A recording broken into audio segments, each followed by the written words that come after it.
All right, forget the Crack-A-Pack. We're on something else now.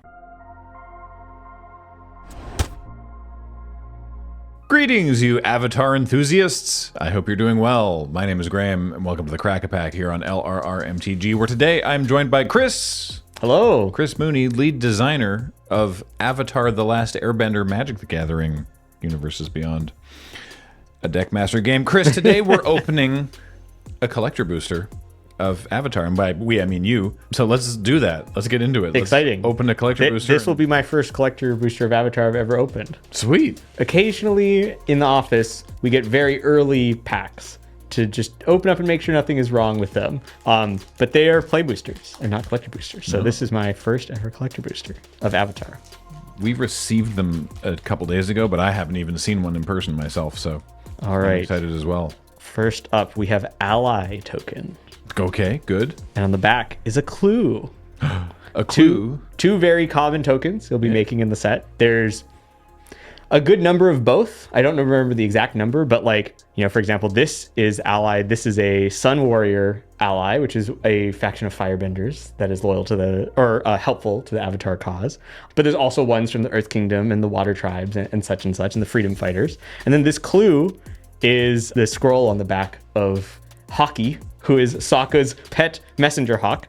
But there's many different clues as well, like from throughout the show. We've got like, you know, a leftover necklace or a sandal or a wanted poster, various different things. So we really tried to use the art on the tokens to sell the flavor of other things going on. Very cool. First, we have Wandering Musicians, 3 and a red-white hybrid for a 2/5 human bard ally.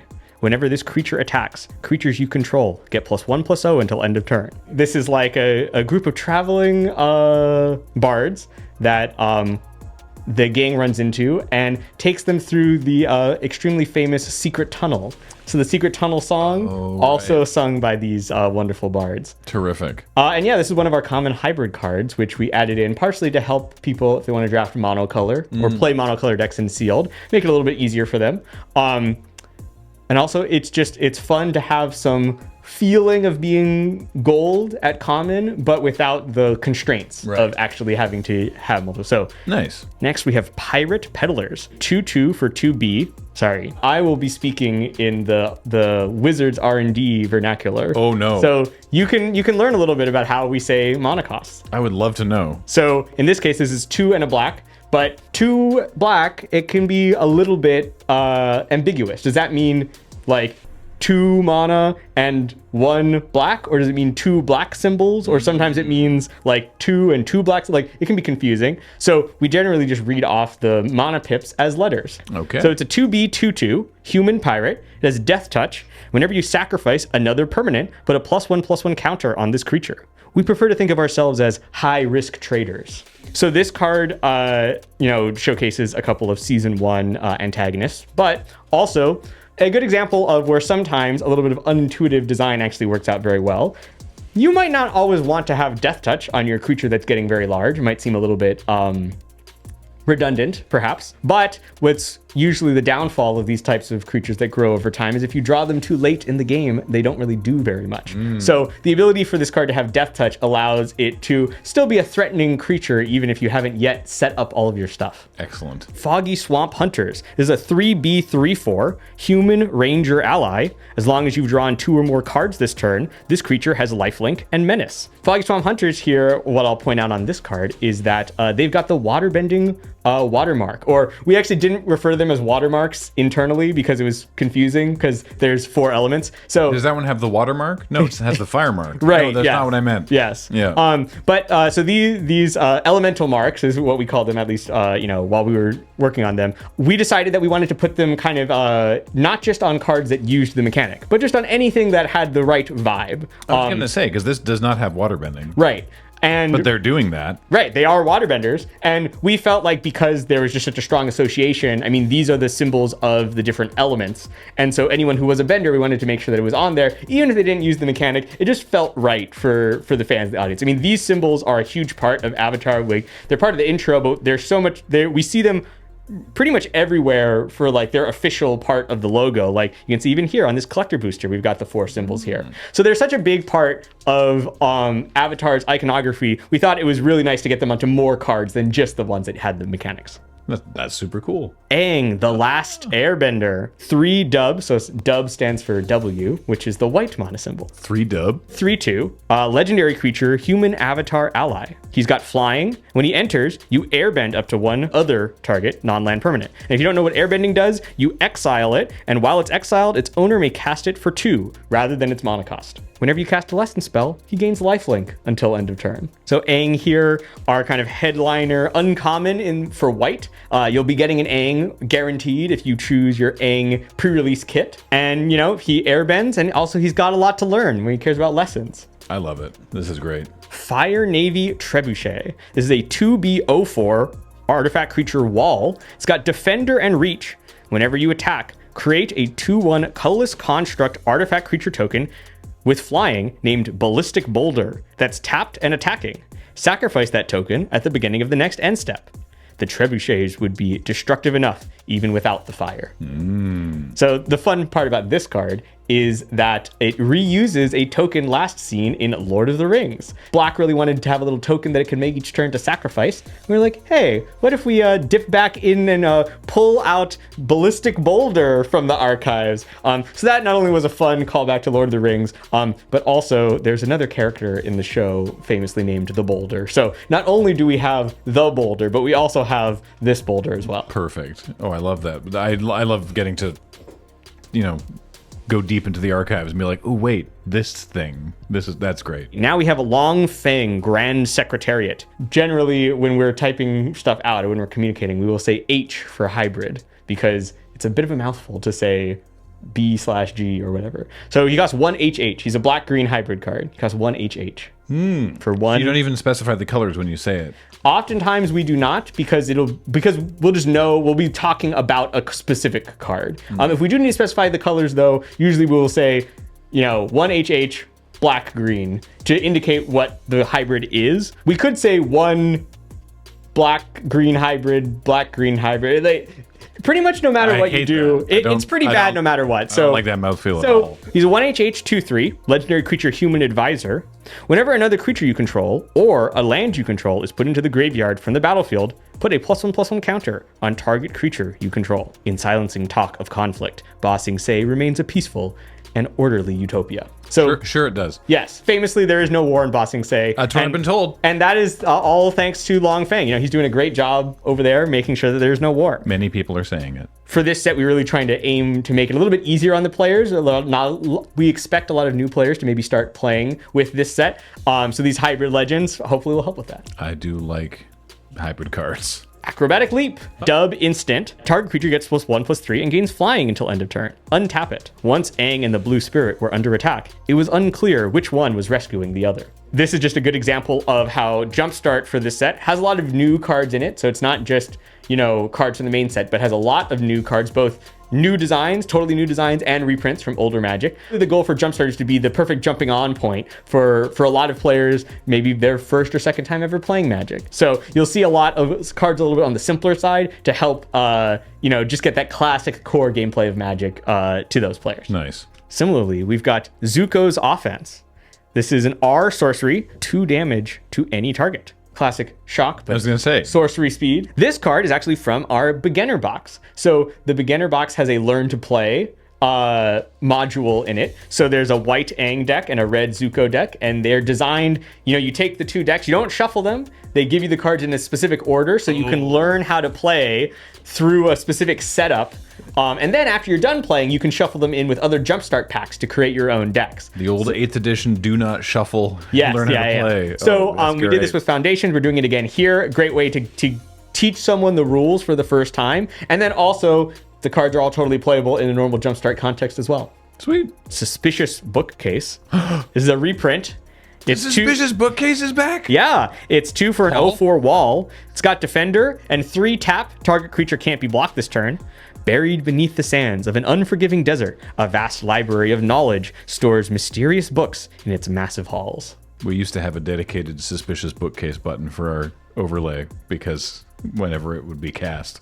because it was when we were doing. Was it Unstable? Where did the Suspicious Bookcase start?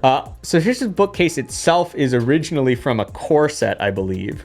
One of the like M19 2021s. And then Entirely Normal Armchair is the Unstable That was the card. Unstable one. Yeah. Here we have a beautiful full art mountain. So we have Appa flying over the majestic landscapes of the Avatar world. This is something we decided very early on we wanted to do. It's just such an iconic good. image. In fact, it's so iconic. Maybe we can get a picture of this later, but my phone case has an Appa flying in the sky. It's just such a memorable, iconic part of the show, and we just knew that that was going to be the best like basic lands that we could do. Awesome. The Unagi of Kyoshi Island. 3UU55. U stands for blue, in case anyone doesn't know.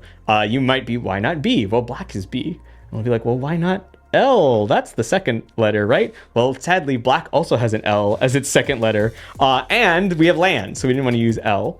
So that's how we got to U. U also rhymes with blue, so it's a little bit easier to remember. But in Wooburg, blue is first. So like, why wouldn't it? No. White is first. No, but yeah, but white is first. Oh, but then why blue is it? comes next. So why? Oh, okay. So why here's isn't the it, reason. I know Why this. isn't it W? No. B. Good question. A. So RG. So it's a battle, right? All right, forget the Crack-a-Pack. We're on something else now. No, I mean, blue and black, they're fighting over what letter they get to be, right? It's because they both start with B. Can't do that. They're like, L. Well, L is for land, so probably shouldn't do L. And they both have L as the Yeah, second they both have letter. L as the second letter. So then, blue has U, black has A. A stands for artifact. So black got to win the right to be the letter B, and blue had to go to U. But, you know, I think it worked out because That makes sense. blue and U rhyme, so it's one of the easier ones to remember. Also, Wooburg is easier to pronounce Than Wabarg. Wabarg. Yeah. Well, It's not that bad, honestly. Wabarg. You know what? I'm okay with it. Wabarg sounds like a creature that I would like to see, maybe in a future unset. Anyway. Yeah. We just gotta change what artifacts are called, and then we'll be all good. The Unagi of Kyoshi Island is a 3UU55 legendary creature serpent. Flash. Ward Waterbend 4. So this is one of the few cards, maybe the only card, that is asking somebody else to do the bending rather than bending itself. Defensive waterbending. Yeah. And then, of course, the spicy text, the juicy text. Whenever an opponent draws their second card each turn, you draw 2 cards. Ooh. So yeah, a fun way to police your opponents from drawing too many cards. You can flash it in to give them a surprise, and very annoying to get rid of. I mean, I'm usually a fan of Unagi. There was a very long discussion as to whether the Unagi should be type eel or not. I mean, And a large part of the reason for that is because eel is not a creature type. So we would have had to add it in. All of our eels currently in Magic are fish. And so there's a long discussion of, is it worth it? There's another eel in the set, Eel Hounds, which I believe is a card from Jumpstart, one of the hybrid animal cards, which is a fish dog. We were like, should that be an eel dog? If you want to know what kinds of discussions happen inside of the building at Wizards of the Coast, we spend a lot of time talking about these things. it sounds like it's the same discussions most people have when they're talking about Magic. This could have been a serpent fish. That's true. Hey, we actually talked about that as well. We ultimately determined no, but I'm being fully serious. I we believe had a serious discussion of whether or not to be eel serpent, fish serpent, or just serpent. I think Magic players as a whole are allowed to disagree with where the final decisions may have come down, but the notion that someone in the building didn't think of it is comical to me. Yes, no, that is definitely Why didn't they think to do this? No, they did. They chose not to. yes. And you can disagree with that decision, but they thought of it. Overwhelming Victory, a Jumpstart rare. For our instant lesson, Overwhelming Victory deals 5 damage to target creature. Each creature you control gains trample and gains +X+0 until end of turn, where X is the amount of excess damage dealt this way. Yes, we defeated you for all time. You will never rise from the ashes of your shame and humiliation. This was said in the context of winning a volleyball game. A Jumpstart Mythic, Zuko, Firebending Master. He's a 1R 2/2, legendary creature, human noble ally. First strike, Firebending X, where X is the number of experience counters you have. And whenever you cast a spell during combat, you get an experience counter. I have changed. Oh no. Experience counters. Yes. Flashbacks. One of the things that we wanted to make sure we were capturing through all of our designs, or through various places in our design, I should say, is that feeling of growing and improving over time. It's one of the core elements of the show, and experience counters were one way to do that. Didn't really feel like fitting or appropriate necessarily for the main set, but for Jumpstart, that team felt like it was really cool to show off 5 of our main characters and them kind of powering up over time. Nice. Clone. And down at the bottom, you can see which episode it's from. The Ember Island players. The main characters go to an in-universe play that is a recreation of the events of their journey thus far.